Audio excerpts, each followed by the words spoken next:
جربي تعملي البطاطا بالطريقة دي والطعم حرفيا حكاية. انا معايا هنا 3 كيلو من البطاطا، نقعتها في مية تقريبا 6 ساعات او 7 ساعات، ممكن تبيتيها ليلة كاملة عشان بس تبقى سهلة معاكي في تنظيفها، عشان بيبقى فيها طينة كتير. غسلتها بقى كذا مرة. بعد كده هقشرها،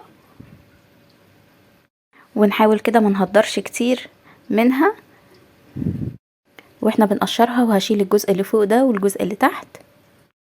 قشرتها بقى كده كلها بالشكل ده. بعد كده هقطعها حلقات تبقى بسمك وسط، ولا رفيع ولا تخين، بالشكل ده كده. هقطعها بقى كلها بنفس الطريقة لحد ما اخلص كل الكمية اللي معايا بالشكل ده. بعد كده معايا 3 كوبايات من اللبن، هحط عليهم كوباية من المية، هحط كمان 4 معالق كبار من السكر، وهحط عليهم كيسين فانيليا. اقلب بقى كل ده مع بعض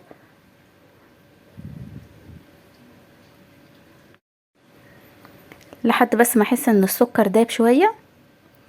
هحط بقى البطاطا في صينية وهضيف عليها اللبن، وهضيف كمان معاهم ربع كوباية من الزيت، واقلبهم كده مع بعض كويس عشان البطاطا ما تعجنش مني. وهكون مسخنة الفرن على اعلى درجة حرارة. هدخلها على الشبكة، بتقعد في الفرن تقريبا من ساعة ونص لساعتين لحد ما تلاقيها اتشربت كل السوائل اللي فيها والوش بتاعها احمر بالشكل ده كده. اخدت معايا تقريبا ساعتين. تتاكل بقى وهي سخنة. اللي على الوش بقى ده قشطة اللبن، عايزة اقول لكم بجد طعمها حكاية. هوريكم كمان لما اطلع قطعة كده شكلها وطعمها بجد خطير، مش معجنة ومتشربة اللبن كله. بصوا عاملة ازاي، حرفيا تحفة. جربوها قولي ايه رأيكم فيها، متأكدة ان هي هتعجبكم. قدموها بألف هنا وشفا. ولو وصلتوا معايا لحد هنا ما تنسوش تحطوا لي لايك، تكتبوا لي تعليق، قولوا لي بتتابعوني من انهي بلد. بصوا القطعة بتاعت البطاطا متماسكة مش معجنة. هطلع لكم قطعة تانية نشوفها مع بعض عاملة ازاي.